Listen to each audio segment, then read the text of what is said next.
Bismillahirrahmanirrahim. Assalamualaikum warahmatullahi wabarakatuh. Innal hamdalillah nahmaduhu wa nasta'inuhu wa nastaghfiruh wa na'udzu billahi min syururi anfusina wa min sayyiati a'malina. May yahdihillahu fala mudilla lahu wa may yudlilhu fala hadiya lahu. Allahumma shalli wa sallim wa barik ala nabiyyina wa rasulina Muhammadin wa ala alihi wa sahbihi wa sallim ajma'in. Rabbi shrah li sadri wa yassir li amri wa hlul 'uqdatam min lisani yafqahu qawli. Allahumma anfa'na bima 'allamtana wa 'allimna ma yanfa'una warzuqna 'ilman tanfa'una. Hasbunallahu wa ni'mal wakil, ni'mal maula wa ni'mal nasir. La haula wa la quwwata illa billahil aliyyil azim. Bapak-bapak, ibu-ibu, jemaah Masjid An-Ni'mah yang dimuliakan oleh Allah Subhanahu wa taala. Kita terus bersyukur. Artinya selalu bersyukur kepada Allah. Ya, dengan kita bersyukur kepada Allah, kita akan merasakan betapa tidak bisa hidup tanpa nikmat Allah. Tidak bisa kita hidup tanpa nikmat Allah. Dengan kita bersyukur kepada Allah, kita menyadari yang semua kita miliki sesungguhnya milik Allah. Dengan kita bersyukur kepada Allah, itu sama artinya kita menjauhkan satu sifat yang paling dibenci oleh Allah, yaitu sifat sombong. Jadi kalau ada seseorang yang sombong, tandanya karena dia tidak bersyukur kepada Allah. Tapi kalau seseorang yang bersyukur kepada Allah, dia menyadari yang dia miliki sesungguhnya milik Allah, maka dia jauh dari sifat sombong. Nah, sifat sombong ini yang membuat kita jauh dari Allah.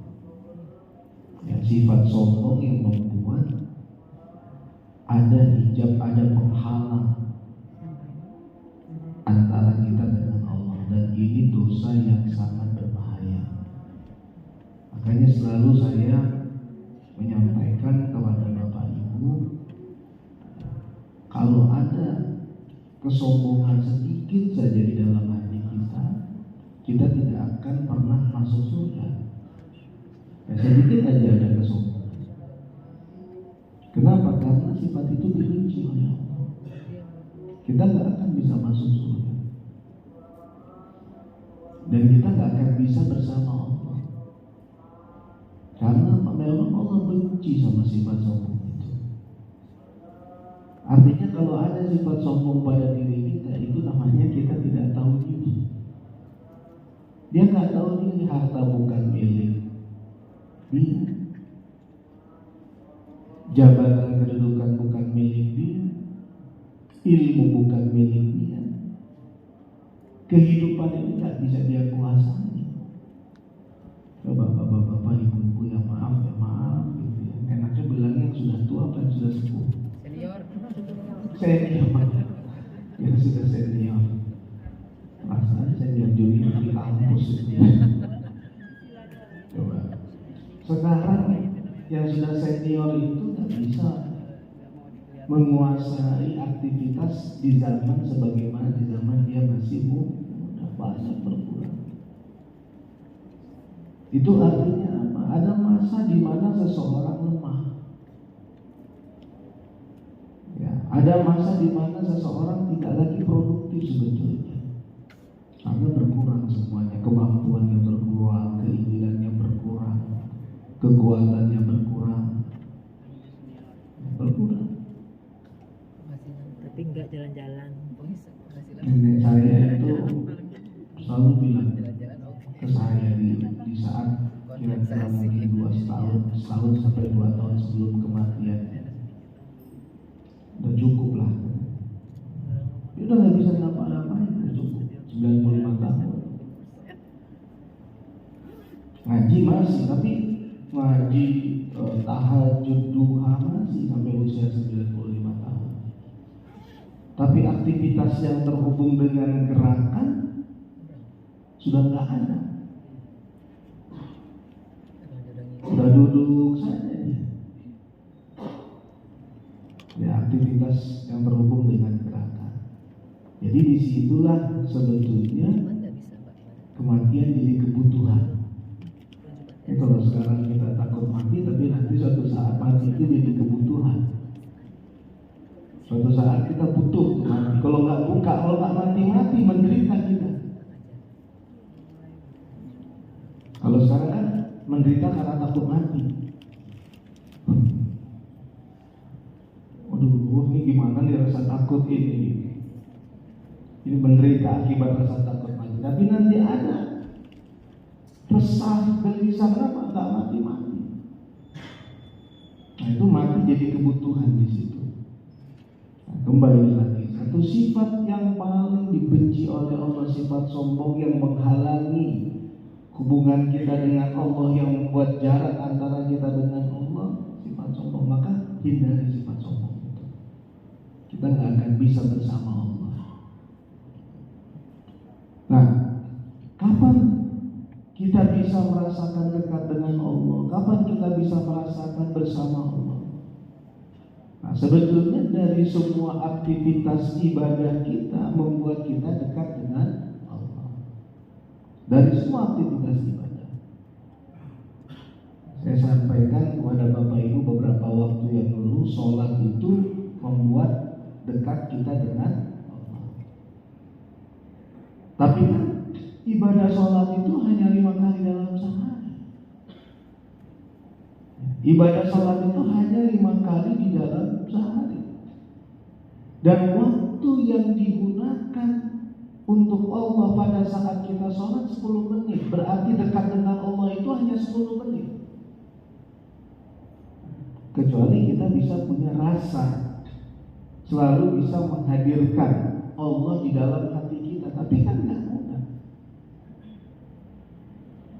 Misalnya lagi goes, punya perasaan dekat sama Allah. Ada nggak lagi goes itu ingat Allah, ingat itu deket ya. Apalagi habis goes ngopi, tawa ketawa, nyarap, dari bakmi, lagi golf. Sejatinya seharusnya ingat Allah itu kapan saja, di mana saja. Tapi realitanya, kita bicara realita, bicara fakta. Nggak ada yang lagi jalan-jalan di Amerika ingat Allah. Sebagaimana dahsyatnya kita ketika sholat. Jadi waktu ingat Allah itu cuma sedikit sebenarnya. Momen bersama Allah itu sebetulnya Allah mau kita setiap saat, setiap waktu. Tapi faktanya momen bersama Allah itu hanya pada waktu kita sholat. Ya, sesekali kita zikir subhanallah sambil jalan. Tapi begitu ketemu orang lagi zikirnya tinggal. Ya, kan sering. Saya di mobil ada tasbih. Biar ingat Allah, saya gulung di tangan saya sambil nyetir. Tapi lampu merah lama aja udah, ya Allah, ini lama amat lampu merah. Udah zikirnya tinggal lagi. Zikir lagi. Zikir itu kan di sini dan mengingat. Jadi momen ingat Allah itu adalah pada saat kita bersama Allah, itu adalah pada saat kita sholat. Dan yang paling dahsyat itu di saat kita sujud. Nah, di saat Bapak Ibu Ramadan, bulan Ramadan, itu momen indah bersama Allah. Di saat Ramadan, di saat kita puasa. Makanya saya selalu bilang kepada Bapak Ibu, suasana Ramadan itu beda. Kenapa? Karena memang kita mempersembahkan puasa kita itu selama kurun sekian jam kali 29 hari untuk Allah. Menjaga larangan-larangan Allah karena Allah. Beraktivitas karena Allah, maka istirahatnya orang berpuasa saja ibadah.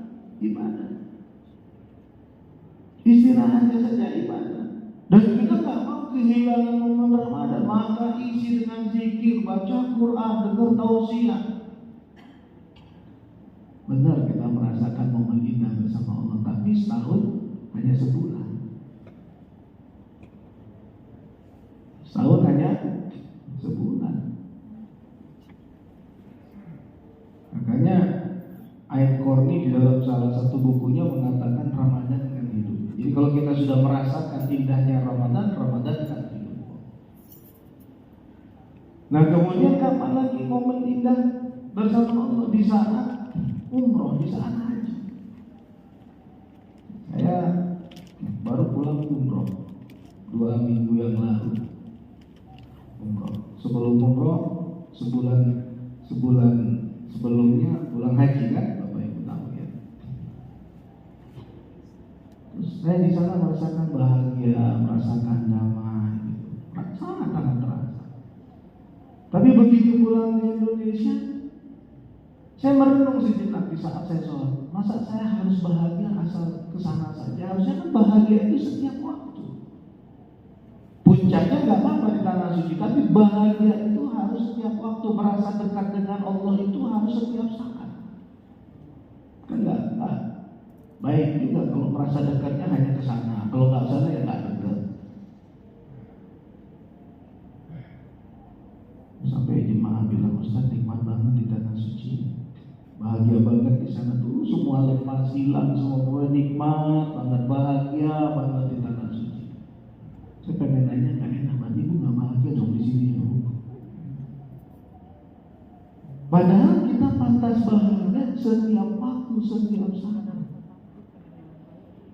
Nah, haji itu kan setahun sekali dalam seumur hidup. Kalau ada rezeki bisa umroh.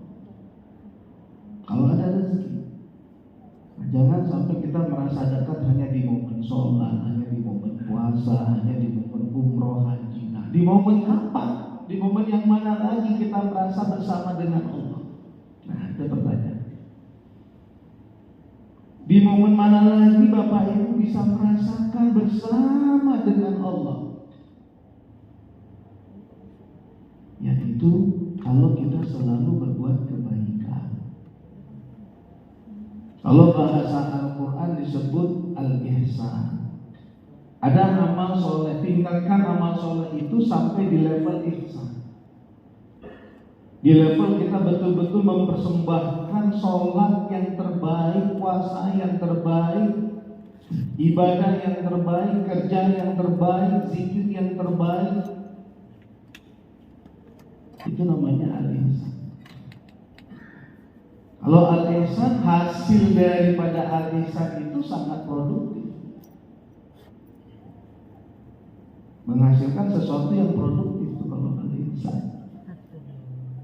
Maka ketika Jibril bertanya kepada Rasulullah SAW tentang Islam, Rasulullah SAW menjawab syahadat, sholat, puasa, zakat, haji, tentang iman, iman kepada Allah, iman kepada Al-Quran, iman kepada malaikat, iman kepada Rasul, iman kepada hari kemudian, iman kepada takdir. Nah, kemudian Rasulullah ditanya tentang ihsan. Anta'budallaha ka'annaka tarah, fa illam takun tarah fa innahu yaraka. Itu momen indah bersama Allah itu sebetulnya. Kenapa? Ya, kita jelaskan dulu yang ini. Engkau menyembah Allah seakan-akan engkau melihatnya. Itu artinya musyahadah. Musyahadah gak gampang memang. Memang tidak mudah. Sembahlah Allah seakan-akan engkau melihatnya. Seakan-akan kita menyaksikannya.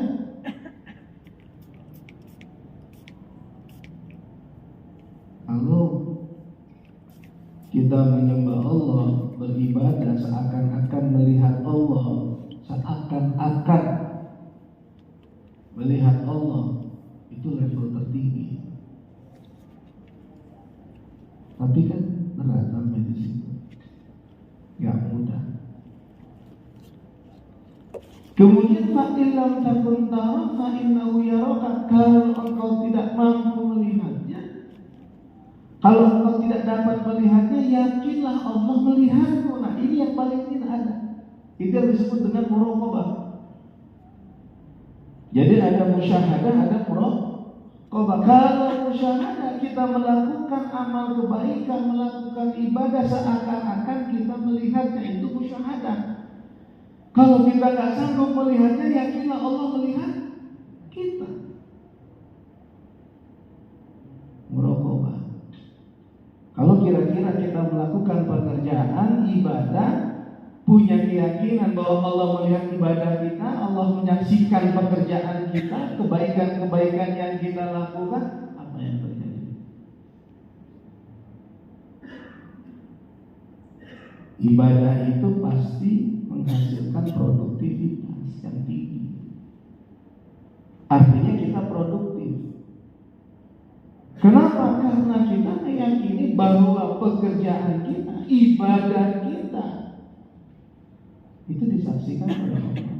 Karena kita nggak mampu seakan-akan menyaksikan, ya, melihat Allah. Karena kita tidak mampu seakan melihat Allah, yakinlah Allah melihat kita. Fa illam takun tara fa innahu yaraka.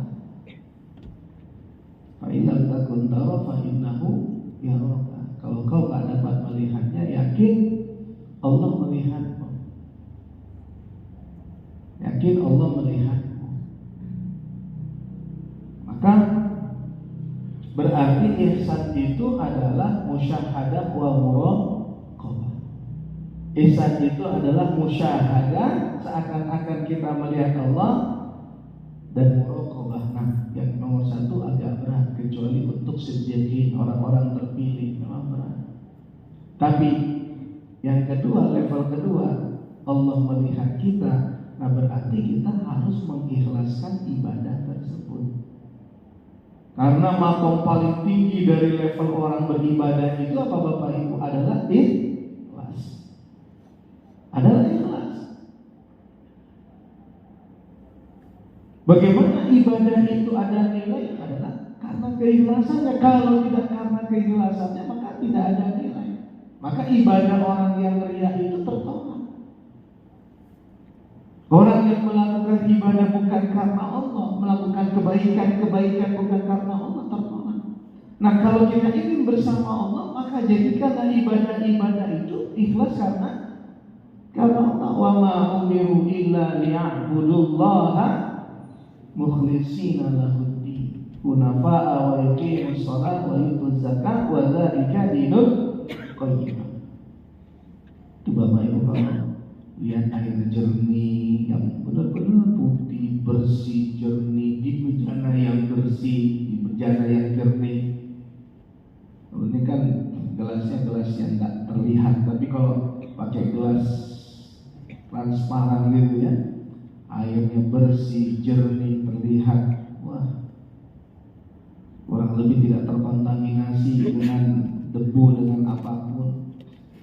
Ada satu tetes kopi berubah warna air sedikit saja, satu tetes kopi keruh air, atau satu tetes sirup berubah warna, atau satu tetes susu berubah warna. Nah, kira-kira kalau ibadah itu tadinya bersih, terkontaminasi oleh karena biar dianggap hebat, terkontaminasi biar punya perasaan dianggap soleh, sedikit saja Pak, biar dianggap soleh, kemudian punya perasaan paling soleh, punya perasaan paling benar, punya perasaan paling suci, waduh, bahaya. Padahal nggak boleh ada itu. Artinya kalau begitu, ibadah itu terhubung dengan sifat, menciptakan sifat, mewujudkan sifat sombong, karena perasaan punya paling suci, paling bersih, paling benar. Maka tak akan bersama Allah orang yang sombong. Jadi yang bersama Allah itu siapa? Orang yang berbuat kebaikan. Ya, orang yang berbuat kebaikan, kata Allah Subhanahu wa taala. Bapak Ibu sekalian, al-ihsan, ya, al-ihsan. Kita lihat di dalam surat Al-Baqarah ayat 112. Bala man aslama wajhahu lillahi wa huwa muhsin falahu ajruhu 'inda rabbih wala khaufun 'alaihim wala hum yahzanun. Ya, wala khaufun 'alaihim wala hum yahzanun. Tidaklah demikian. Barang siapa yang menyerahkan dirinya kepada Allah, barang siapa yang tunduk menyerahkan dirinya kepada Allah, wa huwa muhsin, dan dia berbuat kebaikan. Berbuat kebaikan di situ dasarnya tadi saya melakukan sesuatu, untuk ibu-ibu dan untuk ibu saya. Beda kan? Benar kan? Bapak-bapak melakukan sesuatu untuk ibu bapak dan untuk ibu orang lain, beda kan? Artinya ketika untuk ibu kita harus lebih baik melakukan sesuatu di atas kebaikan kita untuk orang lain. Kebaikan yang kita lakukan, begitu kita katakan ya Allah ini semata-mata untuk Engkau, berarti kan akan kita jadikan sholat terbaik, ibadah terbaik, kebaikan terbaik. Itu insan. Makanya bukan sekedar sholat, tapi sholat terbaik. Karena dia ingin menyebutkan amalnya itu bagian daripada ihsan. Tadi ihsan itu apa? Dari musyahadah muraqabah. Seakan menyaksikan Allah. Kalau nggak menyaksikan Allah, seakan disaksikan oleh Allah. Ibadah terbaik itu levelnya ada pada tingkatan keikhlasan.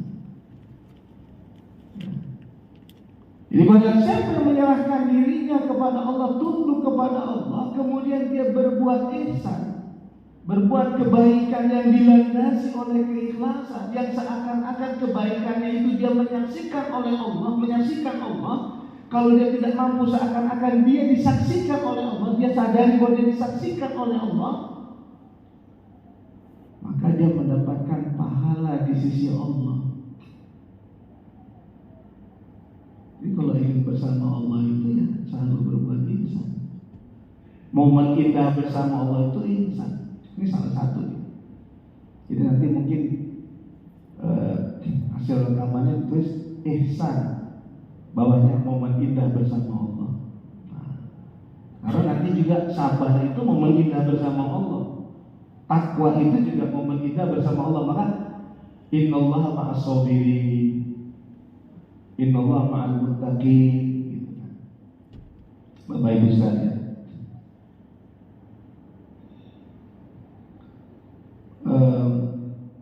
tadi kan itu mainnya bukan main. Tempatnya ada di rasa. Ada di sini di rasa.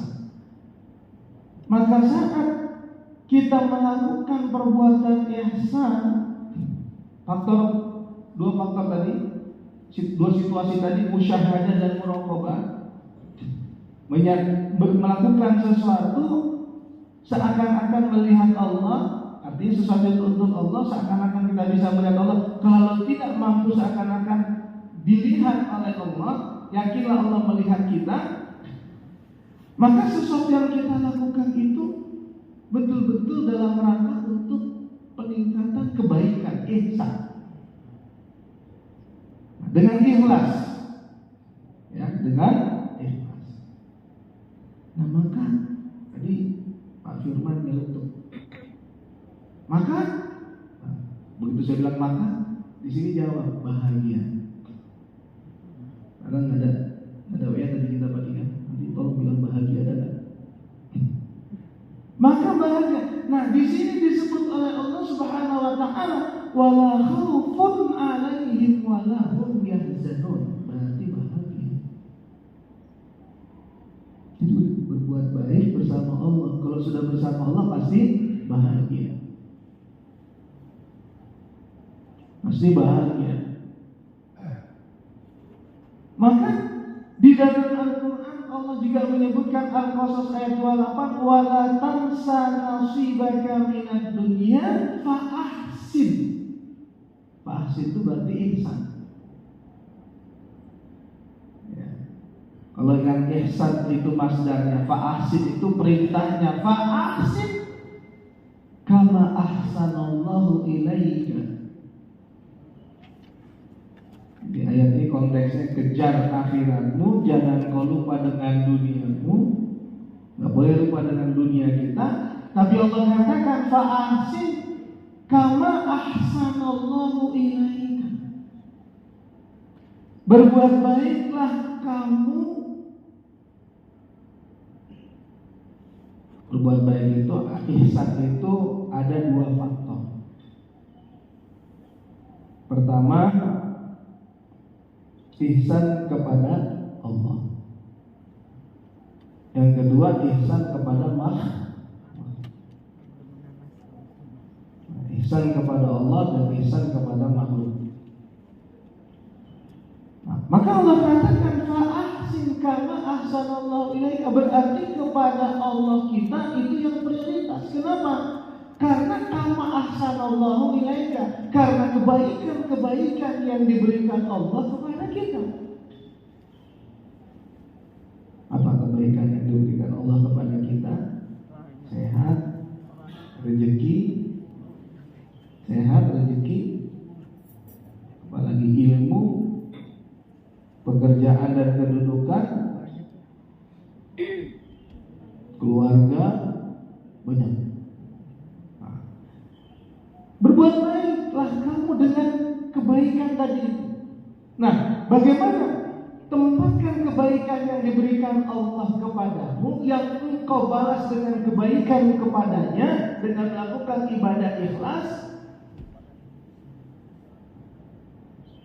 Kebaikan itu gunakan untuk kebaikan kepada manusia, bagi ilmu, bagi rezeki, kontribusi pikiran, khairun nasi anfa'uhum linnas, sebaik-baik manusia adalah bermanfaat untuk orang lain. Maka ihsan itu adalah terkait dengan hak Allah dan hak manusia. Nah, ini berarti kita merawat kehidupan di muka bumi, menjaga kehidupan di muka bumi. Dan Allah katakan, wala tabghil fasada fil ardi innallaha la yuhibbul mufsidin. Ayat lain menyebutkan innallaha yuhibbul muhsinin, tapi kalau di sini Allah menyebutkan innallaha la yuhibbul mufsidin.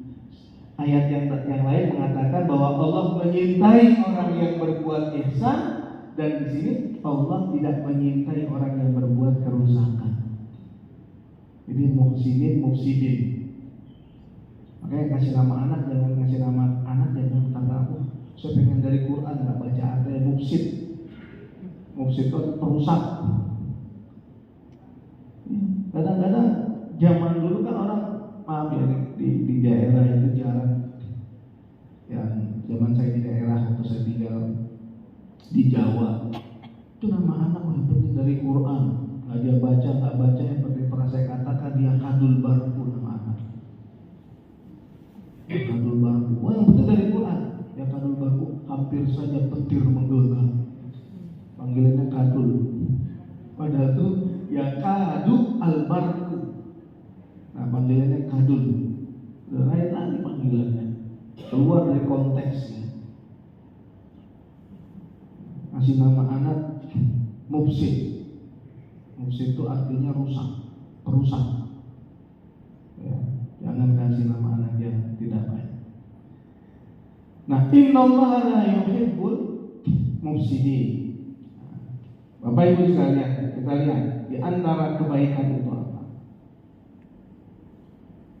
Wa anfiqu Surat Al-Baqarah ayat 195. Wa anfiqu fi sabilillah. Wa anfiqu fi sabilillah. Berinfaklah kamu di jalan Allah. Berinfaklah kamu di jalan Allah.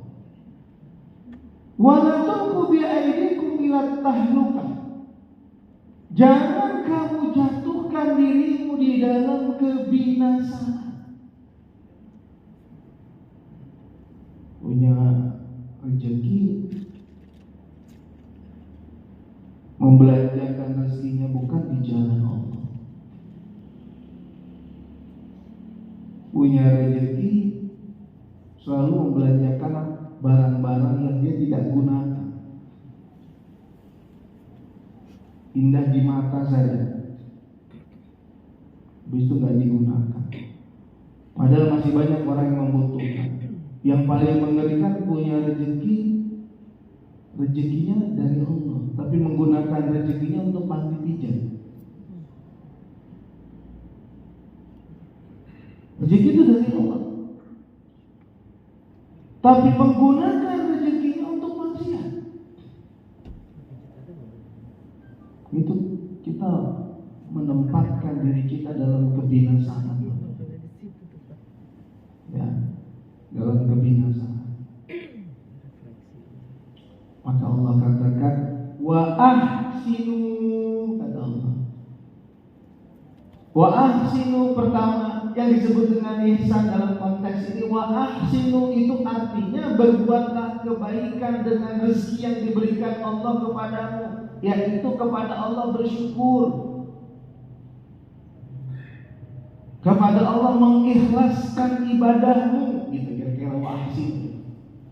Nah, ini rezeki nih. Nah, dengan rezeki ini berbuat kebaikan kepada Allah. Nah, apa kebaikan kepada Allah? Meningkatkan ibadah kita. Apa kebaikan kepada Allah? Meningkatkan rasa syukur kita. Itu ihsan kepada Allah.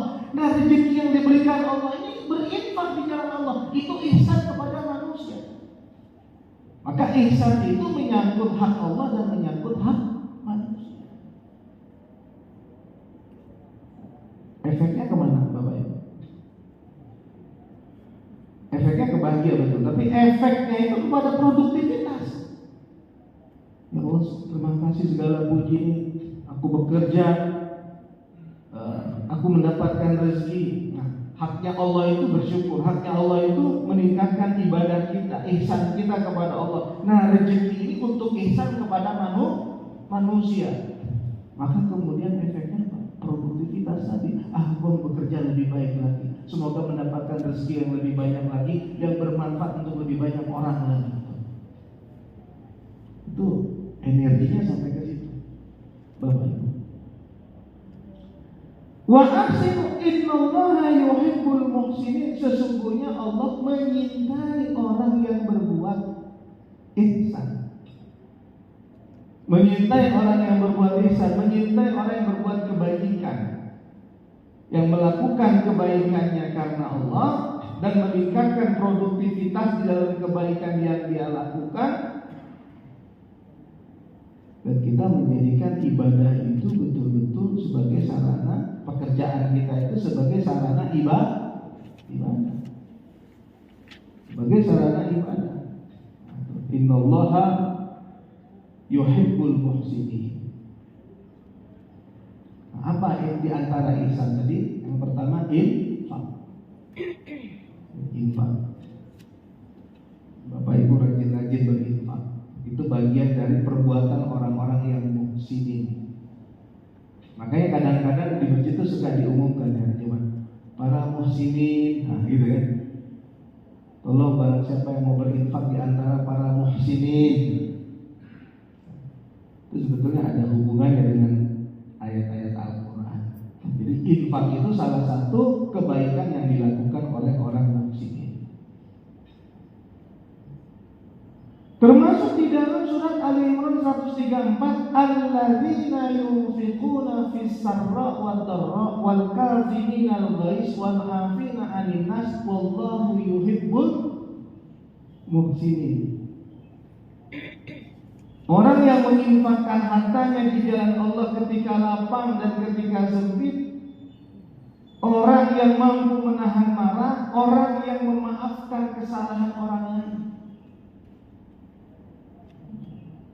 Itu di antara perbuatan ihsan itu menginfakkan harta kita ketika lapang dan ketika sempit. Itu ihsan. Dan harus dasarnya ikhlas. Nah, tapi kalau kemudian kita berinfak bil manni wal adha, dengan mengungkit-ungkit infak kita dan menyakiti orang yang menerima infak kita, itu tidak ihsan. Berarti kalau tidak ihsan, berarti kan tadi ihsan itu kaitannya sama hak Allah. Dan ihsan itu berkaitan dengan hak manusia. Rezekinya dari Allah, harusnya lakukan untuk Allah. Dan yang rezeki kita terima itu bermanfaat untuk manusia lain, kan itu arti ihsan. Maka ketika infak itu bil manni wal adha, nyakitin orang kemudian diungkit-ungkit, itu nyakitin orang lain. Ya, diungkit-ungkit. Kemudian dengan sambil marah, ini ada orang lain kesini dulu kalau minta infak. Nih, saya infaknya.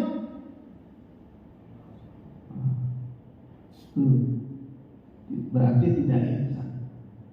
Kalau tidak ihsan berarti kebaikan itu tidak ada di lain. Karena ihsan tadi dasarnya ikhlas.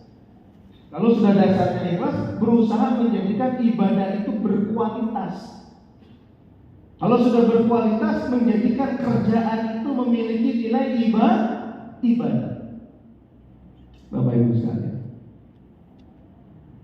ya, wala tulqu bi aydikum ila tahlukah wa ahsinu innallaha yuhibbul muhsinin. Innallaha yuhibbul muhsinin.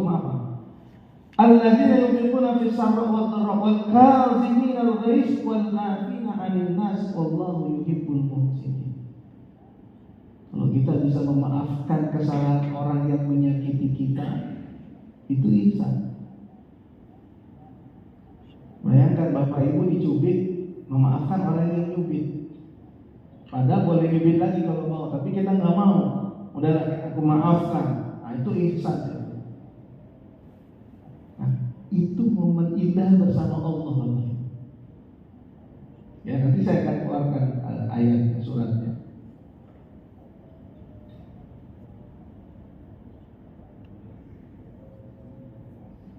Surat Al-Imran 148.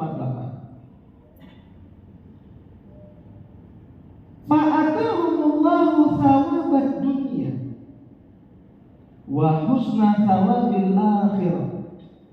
Siapa yang diberikan oleh Allah pahala di dunia dan pahala terbaik di akhirat, orang yang sabar berjuang di jalan Allah. Orang yang sabar berjuang di jalan Allah, orang yang berjuang dengan hartanya, dengan jiwanya. Ada namanya al-jihad bil mal, jihad dengan harta. Al-jihad bil anfus, jihad dengan jiwa. Pergi haji itu dengan harta dan jiwa, perang itu dengan harta dan jiwa. Maka amal kebaikan haji hampir sama dengan amal kebaikan perang di jalan Allah, karena sama-sama menggunakan harta dan jiwa. Ya, harta dan jiwa. Untuk apa? Untuk Allah. Nah, haji untuk apa? Labbaik Allah. Untuk siapa? Untuk Allah. Labbaik Allahumma labbaik. Aku datang memenuhi panggilanmu ya Allah. Nah, orang-orang yang bersabar dalam berjuang di jalan Allah, maka fa'atahumullahu thawabad dunya. Apa itu pahala kebaikan di dunia dalam bentuk apa? Kebaikan di dunia itu dalam bentuk apa? Kemenangan. Jadi orang sukses bersama Allah. Maka kalau bersama Allah, sunnatullah itu kemenangan. Husna sawabil akhirah itu, ya, husna sawabil akhirah itu adalah kebahagiaan di akhirat. Maka Allah katakan wallahu yuhibbul muhsinin. Banyak ayat. Wallahu yuhibbul muhsinin, Bapak Ibu. Maka Allah mencintai orang yang berbuat kebajikan. Dalam konteks apa di sini? Ibadah dan muamalah. Ibadah dan muamalah. Ya. Surat Al-Maidah ayat 93. Ya, tadi surat Al-Imran 148. Sekarang surat Al-Maidah ayat 93. Laisa 'alal ladzina amanu wa 'amilus shalihati junahun fima tu'imu idza mattaqaw wa amanu wa 'amilus shalihat tsumma taqaw wa amanu tsumma taqaw wa ahsanu wallahu yuhibbul muhsinin. Kita enggak dosa. Ya, orang beriman tidak berdosa atas desa alal ladzina amanu sholihat. Orang beriman yang suka selalu melakukan amal soleh ini tidak berdosa karena pernah makan dan minum yang haram sebelum diharamkannya itu minuman dan makanan. Khamar, dulu pernah minum khamar sebelum diharamkannya itu khamar, sebelum diharamkannya itu minuman keras, nggak dosa. Nah, maka dia kalau dia bertakwa, kemudian beriman, kemudian melakukan amal soleh, kemudian tidak lagi bertakwa, takut kepada Allah, beriman lagi, kemudian bertakwa lagi, wa ahsanu. Beriman, bertakwa, amal soleh, kemudian beriman lagi, bertakwa, beramal soleh, wa ahsanu. Wa ahsanu di situ apa? Minuman keras itu bagi seseorang enak banget, nikmat banget, gitu ya, sampai dia level kecanduan. Saking nikmatnya mungkin halu sebelum diharamkan minuman. Tapi begitu sudah diharamkan minuman, maka sudah diharamkan, dia lepas dari dosa masa lalunya. Nah, setelah itu dia bertakwa, berbuat baik, beramal soleh, bertakwa lagi, berbuat baik lagi, beriman, bertakwa lagi, berbuat baik lagi. Wa ahsanu di situ artinya apa, Bapak Ibu? Berbuat ihsan di situ maksudnya apa? Dia berusaha untuk meninggalkan yang haram. Sama seperti seseorang yang belum hijrah. Wah, saya dulu belum hijrah, apa yang tak saya lakukan, gitu ya. Setelah dia sudah hijrah, dia berusaha meningkatkan imannya, amal solehnya, bertakwa. Meningkatkan lagi imannya, amal solehnya, bertakwa. Kemudian dia ihsan. Dia melakukan kebaikan tadi karena Allah, ya, karena Allah. Maka Allah menyintai orang yang berbuat kebaikan. Ya, Allah menyintai orang yang berbuat kebaikan. Al-A'raf ayat 56. Wala tufsidu fil ardi ba'da islahiha. Jangan kamu melakukan kerusakan di muka bumi. Ya, jangan kamu melakukan kerusakan di muka bumi. Sesungguhnya rahmat Allah dekat dengan orang yang berbuat kebaikan. Ya, sesungguhnya rahmat Allah dekat dengan orang yang berbuat kebaikan. Apa itu rahmat? Rahmat itu apa, Bapak Ibu? Perlindungan, cinta, kasih sayang, kebaikan yang diberikan Allah itu diberikan kepada kita, dan kita rahmat Allah itu dekat dengan orang yang berbuat kebaikan. Ini terkait dengan perintah dan larangan. Jadi orang muhsin di sini adalah orang yang menjaga perintah Allah dan menjauhi larangan Allah. Nah, apa pahala kebaikan? Ada lagi nih di ayat yang lain, Bapak Ibu. Surat Luqman. Surat Luqman ayat 3 sampai ayat 5. Ya. Hudan wa rahmatan lil muhsinin.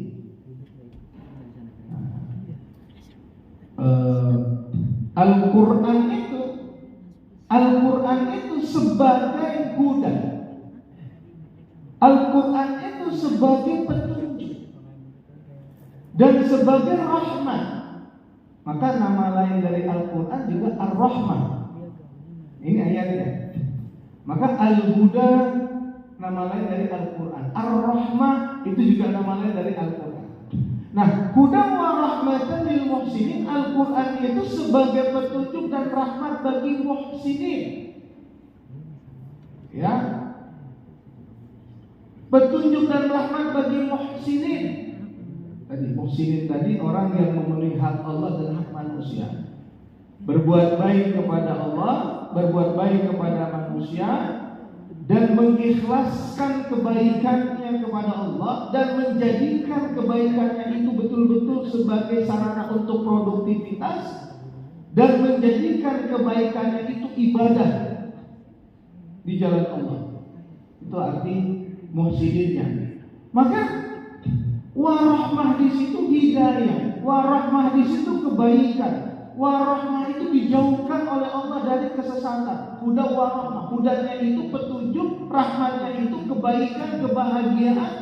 Nah, dengan kebaikan dan kebahagiaan itu, si muhsinin ini melakukan apa? Apa yang dilakukan muhsinin? Apa yang masuk kategori muhsinin? Alladzina yuqimuna shalah. Jadi muhsinin itu sebetulnya bukan hanya berinfak saja, muhsinin itu juga mendirikan sholat. Karena hudan wa rahmatan lil muhsinin, petunjuk dan rahmat bagi orang muhsinin. Siapa dia? Alladzina yuqimuna shalah, orang yang mendirikan sholat. Wa yu'tuna zakat, orang yang menunaikan zakat. Wa bil akhirati hum yuqinun, dan mereka yang beriman kepada akhirat, ulaika ala hudan mir rabbihim wa ulaika humul muflihun. Nah, ini aja Bapak Ibu. Jadi mendirikan sholat, menunaikan zakat, beriman kepada akhirat, maka dapat 3. Yang pertama, pertama mendapatkan huda. Huda itu petunjuk. Terus dibimbing oleh Allah hidupnya karena dia berbuat ihsan tadi. Yang kedua mendapatkan rahmat. Ya, yang kedua mendapatkan rahmat. Rahmat. Yang ketiga mendapatkan keberuntungan. Jadi Bapak Ibu, kalau kita tiap hari, tiap waktu berbuat baik saja, hubungan kita cuma 2, nggak ada lain. Ali Imran 112, hanya 2 Bapak Ibu. Duribat alaihimul dhillah aynama tuqifu illa bihablin minallah wa hablin minan nas. Berarti ihsan itu benang merahnya ketemu. Ihsan itu hablum minallah dan hablum minan nas. Ya, ihsan itu hablum minallah wa hablum minan nas. Itulah ihsan. Nah, maka orang yang ihsan ini, yang berbuat kebaikan ini, ingat kembali ke awal tadi, ihsan itu musyahadah dan muraqabah. Dalam kebaikan bisa melihat, seakan-akan engkau bisa melihat Allah. Kalau engkau tidak bisa melihat Allah, maka yakinlah Allah melihatmu. Berarti muraqabah. Berarti kita akan selalu meningkatkan kebaikan kita di jalan Allah. Maka muhsinin itu orang yang melakukan kebaikan di jalan Allah. Dalam konteks hablum minallah dan hablum minan nas. Maka dia dapat 3. Pertama, dia dapat huda. Yang kedua, dia dapat rahmat. Al-Quran itu sebagai al-huda. Saya ulangi biar tak rancu. Al-Quran itu hudan wa rahmatan lil muhsinin. Siapa muhsinin itu? Allah, orang yang mendirikan sholat, menunaikan zakat, beriman kepada akhirat. Ulaika ala hudan min rabbihim. Nah di situ muhsinin ini akan mendapat hudan min rabbihim. Yang kedua, wa ulaika humul muflihun. Mereka adalah orang yang beruntung. Yang ketiga, dia pasti mendapatkan rahmat. Kenapa? Inna rahmatallahi qaribun minal muhsinin. Rahmat Allah itu dekat dengan orang yang berbuat kebaikan. Terakhir karena waktunya sudah habis. Al-Ankabut ayat 9. Nah ini dia momen indah bersama Allah, ya kan? Jadi momen indah bersama Allah dengan kalimat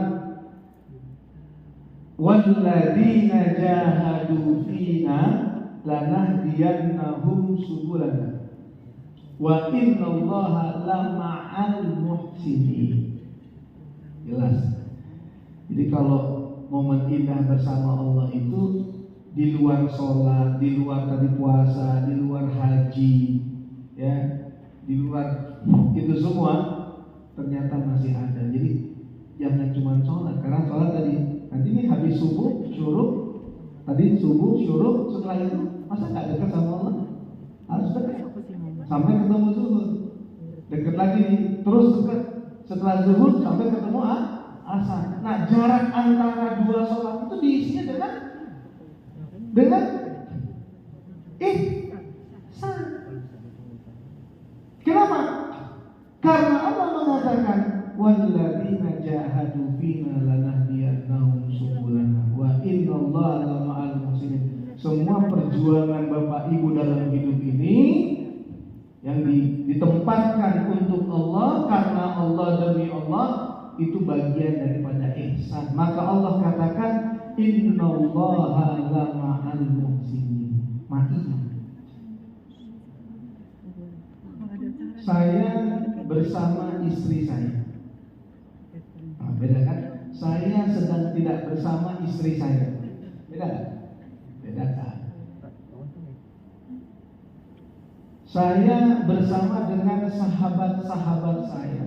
Saya sedang tidak bersama dengan sahabat-sahabat saya.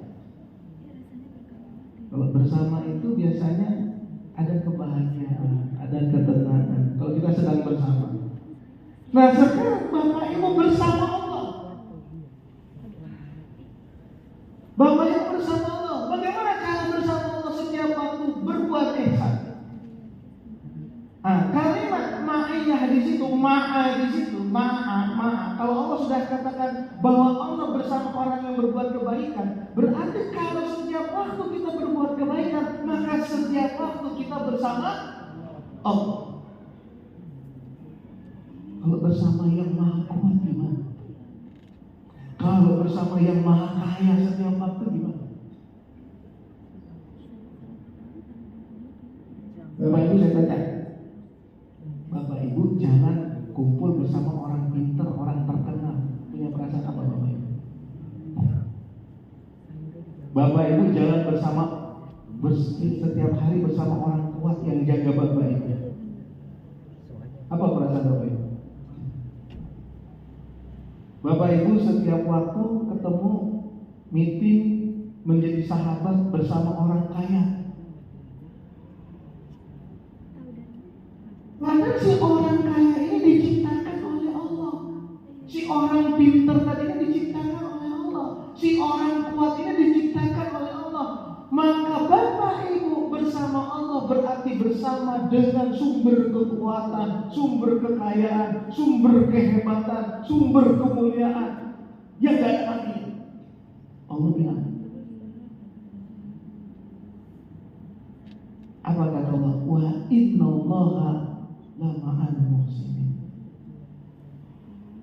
Allah itu bersama orang-orang yang berbuat kebajikan. Jadi kalau pengen bersama Allah setiap waktu, berbuatlah kebajikan yang konteksnya tadi hak Allah dan hak manusia. Maka disebut ma'iyah di situ berarti, jadi bersama itu jangan dipahami nanti Fisiknya mana? Nggak ke situ. Kasih sayang Allah bersama kita, perlindungan Allah bersama kita, cinta Allah bersama kita, kekuatan Allah bersama kita. Karena apa? Kita bersama dengan sumber itu semua, sumber cinta, sumber kasih sayang, sumber kekuatan. Maka orang yang bersama Allah mendapatkan perlindungan, mendapatkan rezeki, mendapatkan kasih sayang, mendapatkan cinta, dan jangan pernah lepas kebersamaan itu. Makanya kalau bisa setiap waktu, saya pengen selalu bersama Allah. Ya sholatnya cuma 5 waktu, maka di luar sholat antara subuh dengan zuhur bisa bersama Allah dengan ihsan. Dari zuhur ke asar bisa bersama Allah, berbuat kebajikan, ihsan. Nah, ihsan itu mencakup 2 aspek penting, hak Allah dan hak makhluk, hak manusia. Saya kira itu, ini ihsan, kemudian bawahnya momen indah bersama Allah. Nah, nanti sabar, momen indah bersama Allah. Takwa, momen indah bersama Allah. Kenapa? Innallaha ma'al muttaqin. Innallaha ma'as sabirin. Allah bersama orang yang bertakwa, Allah bersama orang yang sabar. Itu momen indah bersama Allah. Saya kira itu ya Bapak Ibu. Udah telat berapa menit? 10 menit dari bel. Itu yang bisa saya sampaikan. Gimana? Bapak dan Ibu sekalian, mungkin boleh ada pertanyaan. Silakan Bapak dan Ibu kalau ada yang berikan pertanyaan atau ya silakan Pak Yudi.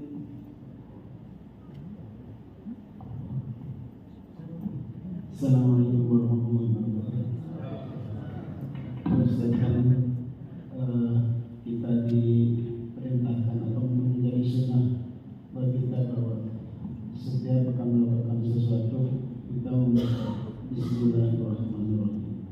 Nah, sebenarnya dengan baca Bismillahirrahmanirrahim itu kan mestinya membuat kita tuh merasa tenang kalau kita betul di dalam mengucapkan di dalam ucapan itu dengan rasa. Karena bagaimana kita tidak merasa tenang, kita akan melakukan sesuatu bersama yang Maha Rahman dan Maha Rahim. Nah, memupuk rasa itu supaya kita ucapan itu bukan hanya sekedar di lidah, tetapi memang itu dirasakan di dalam hati. Itu memupuknya itu seperti apa? Terima kasih. Nah, ini Pak Yudi nanya memupuk rasa bahwa betul-betul kita melakukan sesuatu dengan nama Allah.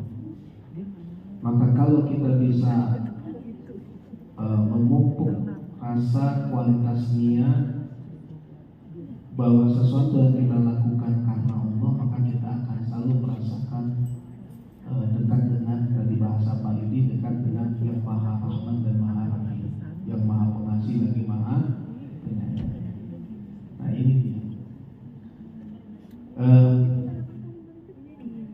Ketika Bismillah itu hanya sampai di lidah, itu berarti kualitas iman kita sedang turun, bahkan lupa membaca Bismillah.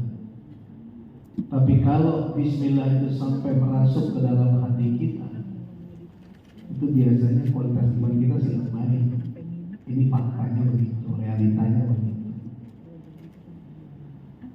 Jadi yang perlu dirawat itu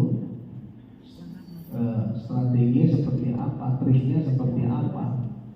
Yang perlu adalah bagaimana iman kita stabil, agar setiap ucapan kita itu betul-betul merasuk ke dalam hati kita. Kita rasakan bahwa yang disebut dengan Bismillahirrahmanirrahim dalam kaitan pekerjaan, aktivitas hidup itu, pertama, pekerjaan itu kita niatkan karena Allah. Yang kedua, kita yakini pekerjaan itu tidak terjadi, tidak akan terjadi kecuali karena kuasa Allah. Karena kuasa Allah.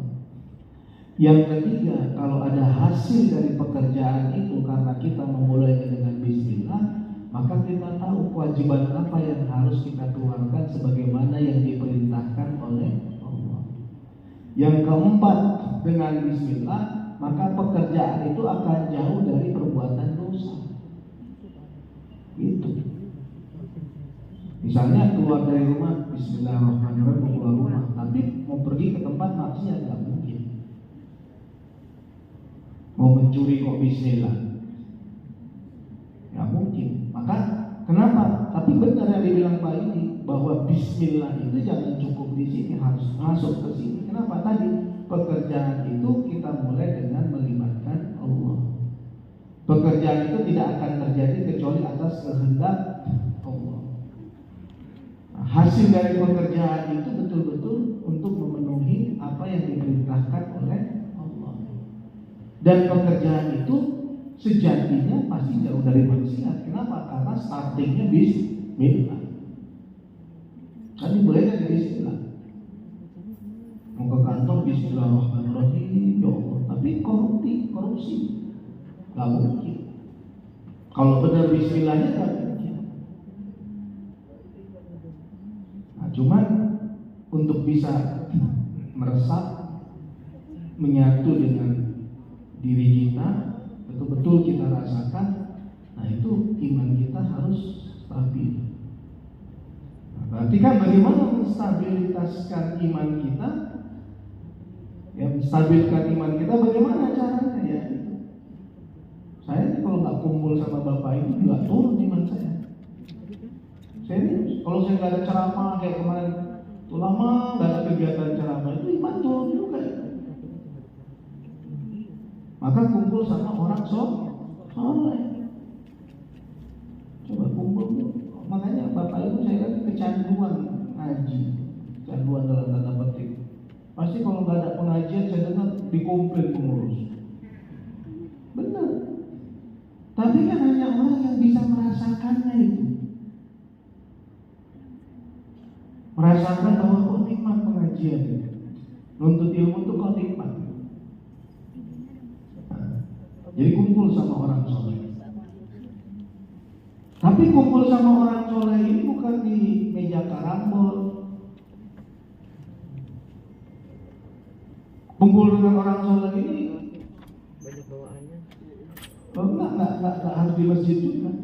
Sambil goes asal teman-teman soleh, sambil golf asal tidak bercampur dengan maksiat, sambil golf diskusi agama boleh nggak?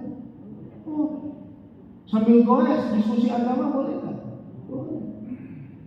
Nah, tapi karena bismillah dari rumah, mau main golf bismillah dari rumah, maka mata itu nggak kemana-mana, hanya ke bola-bola aja. Sama ke teman partner main golf, nggak ke Kedi. Karena sampai bismillah. Kan nggak mungkin bismillah ya Allah. Atau pakai lihat perempuan tapi alhamdulillah ya Allah cantik. Tapi kemana-mana lihatnya nggak nyambung. Berarti kita nggak menghormati Allah. Kenapa tidak menempatkan kalimat Allah itu pada tempatnya? Nah, kumpul dengan orang soleh, apalagi kumpulnya di pengajian, lebih dahsyat lagi. Saya kan suka ngisi reuni arisan keluarga, gitu, ceramah-ceramah, pengajian masjid dan seterusnya. Ya, ini kayak masjid Andi mana? Itu lagi. Reuni SMA macam-macam SMA yang kumpul ya itu aja nggak berubah. Pengajian SMP, reuni SMP saya ceramah, kalau saya ceramah 2-3 kali di tempat reuni yang sama, itu lagi. Itu orang yang sudah merasakan nikmat lezatnya itu kumpul dengan orang soleh. Nah, yang kedua adalah amalan ibadah yang sedikit, walaupun sedikit tapi berkelanjutan. Ya kan? Berkelanjutan. Nggak apa-apa tahajud 2 rakaat, witir 3 rakaat, 5 rakaat, tapi tiap malam misalnya.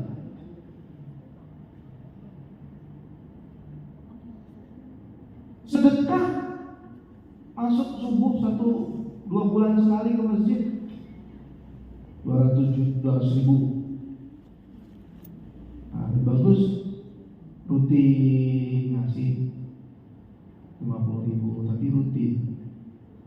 Sedikit tapi berkelanjutan.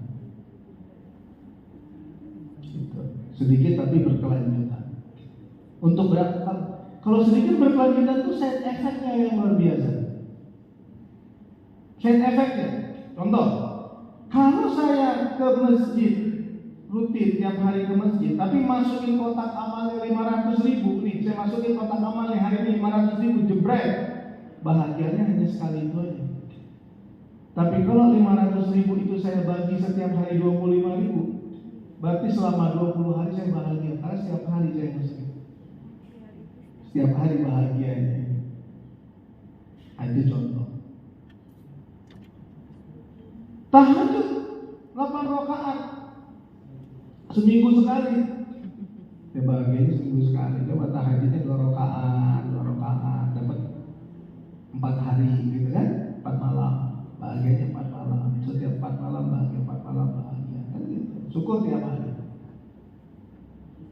Nah, tuh ID. Jadi yang paling berat itu menstabilkan iman kita. Ya, itu yang paling berat. Nah, kumpul sama orang soleh. Ya. Kemudian beribadah walaupun sedikit tapi berkesinambungan. Yang ketiga yang merusak iman kita kan dosa kita, banyak istighfar. Setiap hari banyak istighfar. Kalau yang merusak hati kita ini dosa kita, nggak ada lain. Dosa. Makanya Rasulullah SAW menggambarkan dosa itu seperti satu noda. Begitu berbuat dosa seperti ada noktah hitam. Satu noda masuk ke hati kita. Dosa lagi, ternoda lagi, dosa lagi, ternoda lagi. Ini contohnya. Ini hati gitu ya. Ya, hati bersih. Tercoreng satu noda. Dosa lagi, noda lagi, dosa. Yang dosa pertama nggak dibersih-bersih, dosa lagi, noda lagi. Lama-lama yang putih ini terselubung hitam. Makanya istighfar. Yang berbanyak istighfar. Nah kemudian yang nggak kalah penting.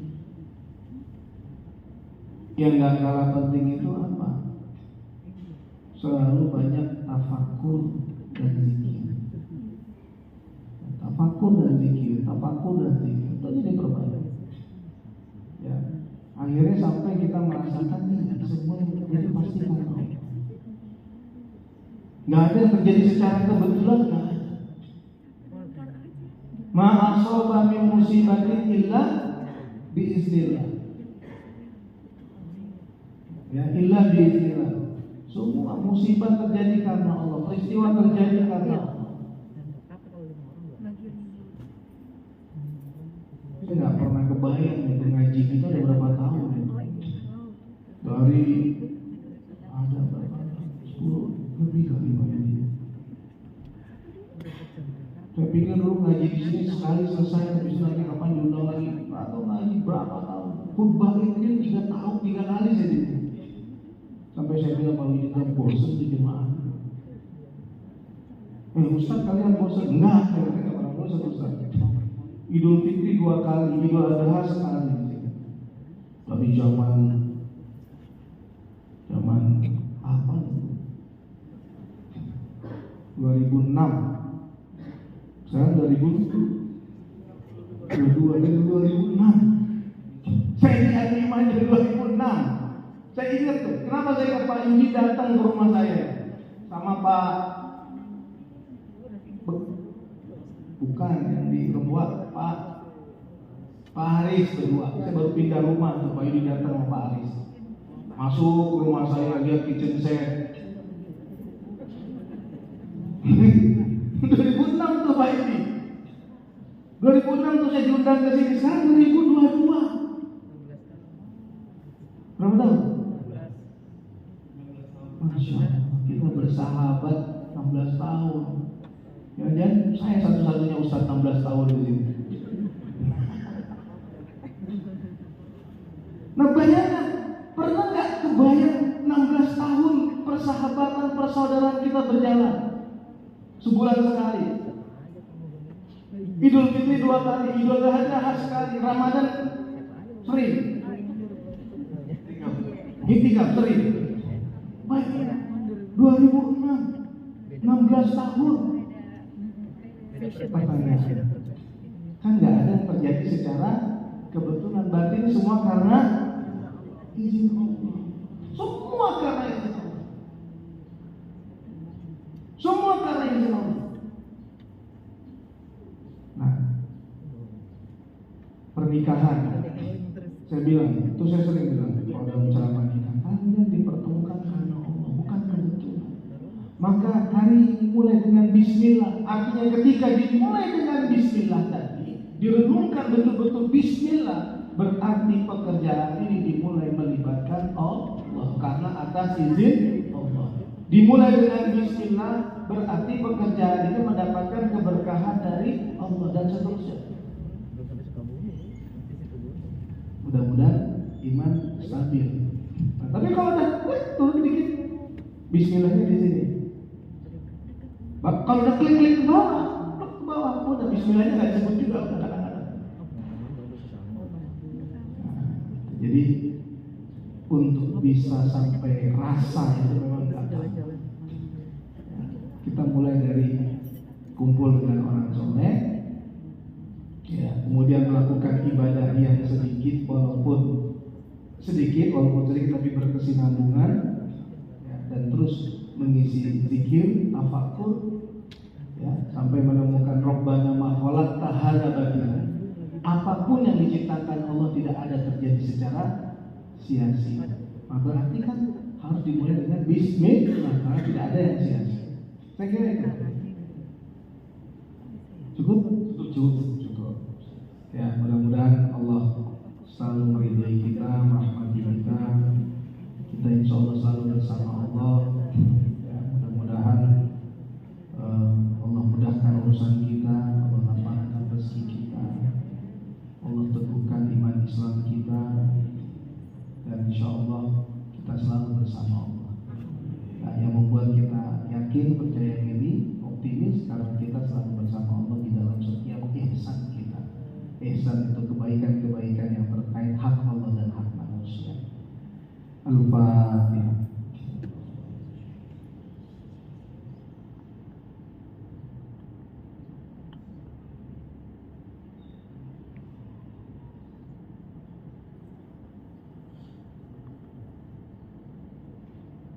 Amin ya Allah ya Rahman ya Rahim ya Mujibas Sa'ilin. Askinna wa ahlana fi jannatika jannatan na'im.